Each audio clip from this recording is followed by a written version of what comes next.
que hoy juegan Colo-Colo y River, pero Edson Figueroa, Cristian Basaure, buen día para ti. Imposible no arrancar con lo que pasó ayer en Quilín y esta victoria contundente de Pablo Milad, que en todo caso, Edson, estaba en la proyección. Era muy difícil que ocurriera otra situación. Buen día para ti. Buenos días, Rodrigo. Buenos días, Basa. Buenos días a la gente que nos escucha. Claro, se dio lo que tú planteas, se dio la proyección, lo que se esperaba, lo que habíamos analizado ayer en el programa de cómo se repartían los votos y en esta segunda vuelta, cómo era favorable para Pablo Milad. Se dio la segunda vuelta, en la segunda vuelta ganó de manera contundente y un Pablo Milad que termina poniendo como principales pilares de lo que va a ser su nuevo gobierno, la seguridad en los estadios, que es un tema que está en boga y que lo hablamos eternamente durante las últimas semanas, durante los últimos meses, y el tema de la estructura federativa, qué va a pasar con la federación y la NFP. Me parece que terminan siendo cuestiones bien básicas, muy importantes, eso no hay que negarlo. O sea, lo que vivimos en la última etapa con la programación de los partidos, de si se jugaba o no se jugaba, creo que es algo súper importante y efectivamente hay que poner hincapié en eso, en la programación y en un montón de situaciones para la próxima temporada. El tema de la NFP y la federación, hay que ver cómo se va a llevar a cabo esto, porque de cierta manera también explica de que están dentro de lo legal, de que hay un 38% que pertenece, que es separado de la NFP, etcétera, pero que quieren seguir avanzando en estos pasos. El cómo es un tema que me preocupa, pero sigo estando carente un poco de lo que yo planteaba ayer, de proyectos deportivos, de qué es lo que va a pasar. Vamos a hablar luego de Francis Cajigao también, de si va a seguir o no va a seguir. Creo que son temas de base deportiva que son súper importantes y que veo que no están. Se dice que dentro de la propuesta, dentro del ofertón que se termina entregando, a algunos clubes se les dice, vamos a aumentar el cupo de extranjeros. ¿Qué implicancia tiene? ¿Qué implicancia tiene aumentar el cupo de extranjero para el fútbol chileno? ¿Se ha analizado? ¿Se ha conversado con especialistas? ¿O solo se ha conversado con dirigentes que pueden tener intereses creados al respecto? Porque cuando tú tomas una decisión de un cupo de extranjero, tiene que ver con la proyección deportiva, con el crecimiento en el tiempo de tu competencia, de tu liga, y que eso traiga un resultado para tu selección. En este caso, la selección chilena, lo mismo, que se van a rebajar los minutos sub-21. Yo no soy muy amigo de los minutos sub-21, vas a ser muy amigo de los minutos sub-21, pero ¿cuál es el sustento? ¿De dónde se afirman para tomar una decisión? A mí ese tipo de cuestiones son las que me preocupan, de cuál es el foco deportivo para lo que viene. De ahí no veo muchas luces. Es verdad, Basa, lo que dice Edson, es cierto. Bueno, en esta elección se supone que los programas fueron presentados a los clubes y no a la gente. Ahora nos enteramos un poco más. Ayer decía también Milad, por lo menos en lo deportivo, ahora sabemos para dónde vamos. Y yo digo, hace 4 años cuando llegó él, no sabíamos para dónde íbamos. O sea, estábamos en un limbo, en el desierto, cuando en realidad yo creo que los problemas eran otros. Pero bueno, es lo que hay que remar de esta manera. Y yo espero que le vaya bien. Lo primero es que el éxito del fútbol chileno pasa porque Milad le vaya bien. Y ojalá lo pueda hacer mucho mejor de lo que ha ocurrido en los últimos años en su último periodo. Y para aquello va a requerir del apoyo de los clubes, también de que los dirigentes tengan una consecuencia con lo comprometido y fundamentalmente también de la voluntad de querer hacer los cambios, que a veces los cambios se hacen al revés. Para mí, retroceder en el tema sub-21, retroceder en el tema del cupo extranjero, evidentemente son cuestiones muy graves que van a traer consecuencias. Buen día. Buen día equipo, muchachos, y a la gente que está en sintonía. Mira, que el resultado sea 34-15, para mí está bueno. Si hubiese sido de otra manera, un poco más cerrado, ya partimos con la sensación de que hay mucha oposición. 34-15, bueno, listo, hay más o menos consenso en que Pablo Milad es la persona idónea para continuar. Todo desde la teoría estoy hablando, pero me parece que ahí se arranca mejor. También creo que el hecho de que ya sea un directivo reelecto, por lógica, uno dice, bueno, hay muchas cosas que ya pasó, está ahí, no debe ser sorpresa todo lo que viene o todo lo que puede pasar, porque ya conoce el cargo. Entonces, desde ese punto de vista, lo que dice Edson, creo que son puntos importantes. la estructura, la separación de la federación NFP, que no tiene que ver solamente con cambiar el RUT, ¿no? Sino que tiene con que si esa separación es viable y no, si va a ser progresiva en cuánto tiempo, cuáles son los factores o las razones para cambiarla, pero digo de peso. Mira, si nos separamos, esto va a pasar en tanto tiempo, conlleva 3 años, 2 años, 1 año, pero en esa transición vamos a perder esto y vamos a ganar esto. O sea, una explicación, un fondo de la separación, pues yo he escuchado gente que incluso está en desacuerdo con la separación, que no está mal y que puede argumentar por qué no, o por qué sí, pero no creo solamente en las frases hechas y en el repetir lo que a lo mejor la contingencia llama o el público dice, o bueno, para dónde va el termómetro, entonces sí, hay que separarlo y va a ser importante que yo lo diga. Después, si se lleva a cabo o no, y por qué lo voy a llevar a cabo, creo que es mucho más importante que una frase hecha. Lo de la seguridad ni hablar. Sí, este mazo, creo que también es demasiado importante. Ahí no solamente se necesita voluntad, sino que inversión. Sabemos ya lo que ha pasado en este último tiempo y tiene que ir de la mano ambas cosas. Ojalá que los directivos estén de acuerdo, porque ha sido un factor importante, ha sido un temazo el último tiempo, con tanta suspensión, con tanta desprolijidad, con tanta violencia, y creo que hay que ponerle un stop, o sea, hay que ponerle un freno para que eso pueda mejorar. O sea, ese elemento del contexto es clave para un espectáculo mejor. Y lo último, sí, siempre hemos discutido el tema de los sub-21 y recalco lo mismo.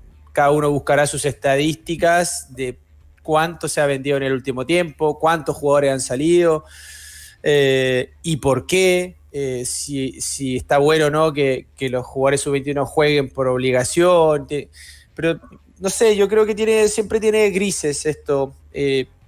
A mí me parece que, o sea, yo por lo menos recuerdo que cuando se crea la regla del sub-21 es justamente porque en la prisa del resultado, los técnicos en general no optan por jugadores jóvenes, o no optaban, si queremos hablar en pasado. Entonces decíamos, ¿cómo van a jugar? ¿De qué forma se le abre una opción para que el famoso recambio comience a ganar minutos? Tiene de todo, hay grises. Creo yo que hay elementos para decir, mira, está bueno, y otros que a lo mejor esa obligación debiese ser por convicción o por talento, y no necesariamente porque tiene que jugar. Pero también recuerdo eso y digo, bueno, si no estuviese, créeme que tendríamos muchos menos jugadores jóvenes hoy en el profesionalismo. Pero bueno, y con más cupos extranjeros. No, ni hablar, no, se había olvidado ese más punto, complicado. Increíble. Por eso el sustento para mí es importante, más allá de que yo no esté de acuerdo. ¿Por qué se toma la decisión? ¿Cuál es el sustento para sostener esta tesis de que va a ser mejor? Ahí es donde me preocupo. ¿Quiénes toman las decisiones? ¿Cuáles son los intereses para tomar una decisión? Ahí huele mal. Sinceramente, ahí estoy contigo. Ahí a mí me huele mal. No, porque también fue un tema. Entonces, ¿sabes qué pasa? Que ahí es donde hay una inconsecuencia entre el discurso de hace 5 años, 6 años, lo que ha pregonado y ha peleado el sindicato de futbolistas, mismos directivos que han hablado que hay que ir bajando la cuota de extranjeros, y de un momento para otro, no, ahora hay que aumentarlo. Entonces, vale, pero hay que aumentarlo, ¿por qué? Volvemos a lo mismo, ¿cuál es la razón? Y ahí, cuando digo huele mal, es porque en el fondo conflicto de intereses seguro puede haber. Totalmente. Y ahí es donde todo se empieza a confundir, a complicar. Yo creo que la transparencia es una palabra clave, y es tan simple, sin acusar a nadie, pero es tan simple como cuando tú te haces cargo de una responsabilidad tan importante como una nueva directiva, transparentar los puntos, las razones. Mira, este es nuestro camino, esta es nuestra hoja de ruta, para allá vamos, por esto, ¿por qué 7 extranjeros? Por esto, porque hicimos un estudio y esto va a ser un beneficio para el fútbol chileno. Mira, los minutos sub-21, este ha sido el progreso o esta ha sido la involución, entonces creemos que eso me parece que sería muy bueno para todos, poder escucharlo primero y después poder conversarlo. Tú miras el quinto extranjero, por ejemplo, de los clubes grandes, sin meternos en el resto de los clubes, si terminan siendo un aporte para el fútbol chileno o no. O sea, hoy Bouzat en Colo-Colo está en duda si va a seguir la próxima temporada como el quinto extranjero. Vimos lo que pasó con Cristian Santos, que fue el quinto extranjero de Colo-Colo en su momento. Si vamos más atrás a lo que fue el Nico Blandi, si vamos a la Católica, a lo que fue Nehuen Paz o Assad en su momento, llegando a ese quinto extranjero. En la U, ni hablar lo que ha pasado cuando llegó Carrasco, cuando llegaron otros nombres. Y si vamos a los clubes chicos, realmente los 5 extranjeros, que es la idea, que vengan a potenciar a los equipos, que vengan a reforzar a los equipos, que vengan a marcar una diferencia, terminan siendo un aporte para el fútbol chileno, o muchas veces terminan siendo un compromiso, una obligación de llenar los cupos, y llegan por otras cuestiones al fútbol chileno más que por lo deportivo. Lo segundo, claramente. Sí, sin duda. Y sobre todo por lo que decía Baza. Tenemos claro acá que hay clubes regentados, vinculados, que tienen ahí rondando en su estructura a representantes. Y necesitan colocar los jugadores en algún lado. Por eso que y se supone que son los que perdieron. Y se supone que son los que perdieron. Claro. Es que insisto que es demasiado importante ser consecuente con lo que tú prometes. Y cuando tú prometes algo para... Esto me refiero en general a la política, y en este caso especialmente a lo que ocurrió ayer con la nueva directiva de la NFP, nueva directiva porque también cambió algunas personas que están dentro de la directiva de Pablo Milad, que se pueda eso exponer. Yo creo que es demasiado sano exponer las razones, cuál es tu plan, pero no en un comunicado. Creo que es importante que haya una posibilidad de que los medios también sepan, eso se traspasa para la gente. Entonces, si queremos crecer en serio, hay que cambiar lo que estamos haciendo. Si no, como quiero cambiar algo en mi vida y estoy haciendo lo mismo todos los días, es muy difícil. Algo hay que empezar a hacer diferente. Es verdad, es cierto. Y una de las cosas diferentes que podrían hacerse a partir del próximo año es la continuidad o no de Francis Calligao, que es el gerente de selecciones que termina contrato en este diciembre. Ayer hablaba Milad y decía lo siguiente respecto a la posible continuidad del español británico a cargo de las selecciones en Chile. La palabra del reelecto Pablo Milad de la 92.9. Lo tenemos que analizar lo de Francis. De evaluar, ha hecho un trabajo de estructuración bastante bueno. Hoy en día sabemos para dónde vamos, hoy en día tenemos una hoja de ruta. Hoy sabemos qué estamos haciendo en las selecciones menores. Independientemente de eso, nosotros hemos hecho récord de partidos internacionales con nuestras selecciones menores, ya sea femenina o masculina, y eso ha permitido tener un bagaje internacional que es fundamental para el desarrollo de los futbolistas. Yo creo que tenemos que conversar con él, analizar cosas. Nosotros tenemos el tiempo de aquí a fin de año para ver cuál es la decisión que tomamos como directorio.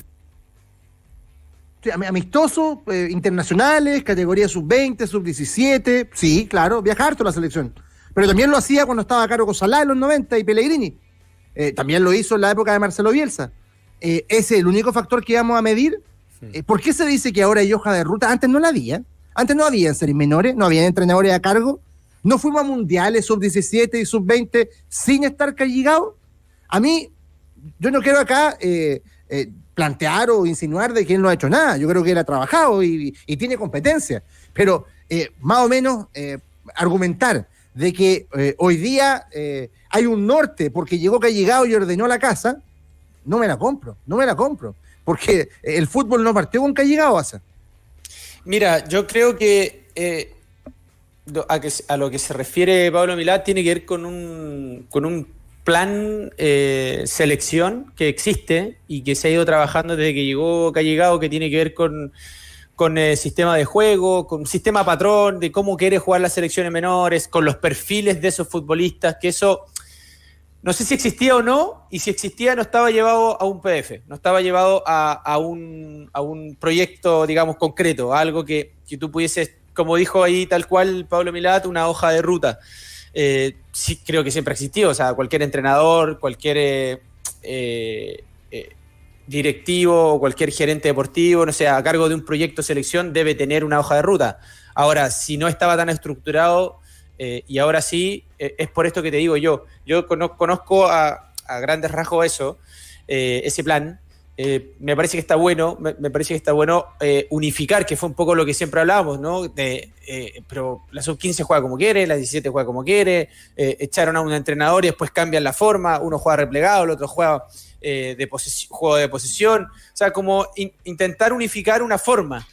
Creo que siempre un orden te puede llevar a tener mejores resultados en ese sentido. Ahora, no solamente eso, son temas biométricos, el perfil del futbolista, no solamente en lo técnico, sino que también en lo físico, en lo táctico.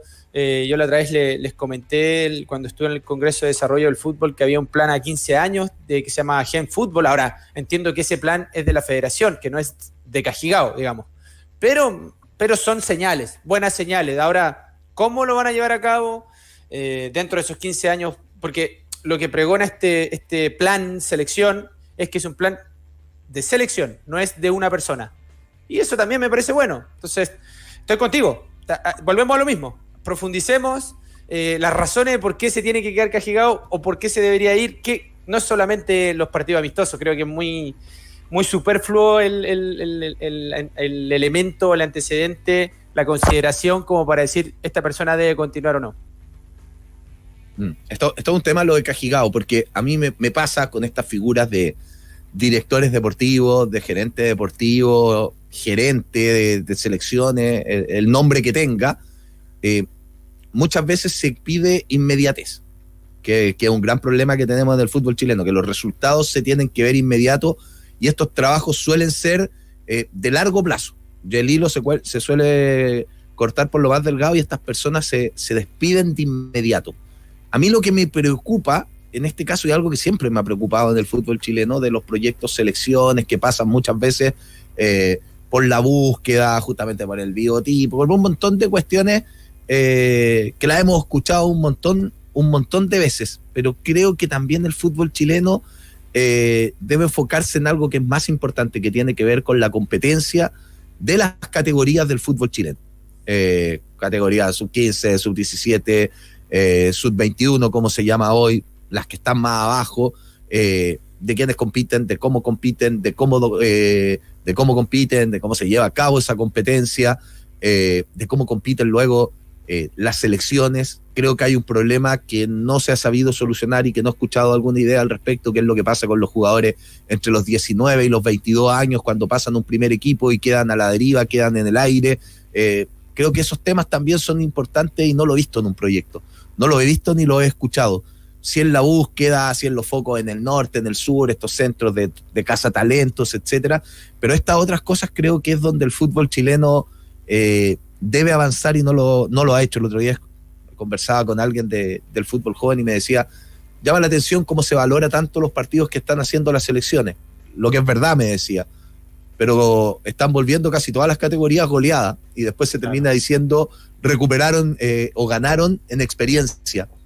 Pero cómo estamos creciendo, cómo estamos compitiendo, creo que hay un problema que tiene que desarrollar el fútbol chileno. Y eso no lo he visto. Ahora las evaluaciones de Cajigao es casi lo mismo que decíamos al principio. O sea, ¿cuál es el sustento? ¿Por dónde se va a tomar la decisión de la continuidad o, en este caso, de que no siga? Que al parecer el camino va a que no va a seguir por ciertos compromisos que se asumieron previo a estas elecciones.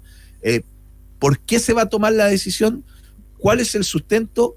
¿Qué va a seguir después en caso de que se vaya? Creo que ahí es donde hay poquita base. Me parece que todo lo que hemos hablado tiene muy poca sustancia. Bueno, y continúa la fecha en la Liga Española que nos brinda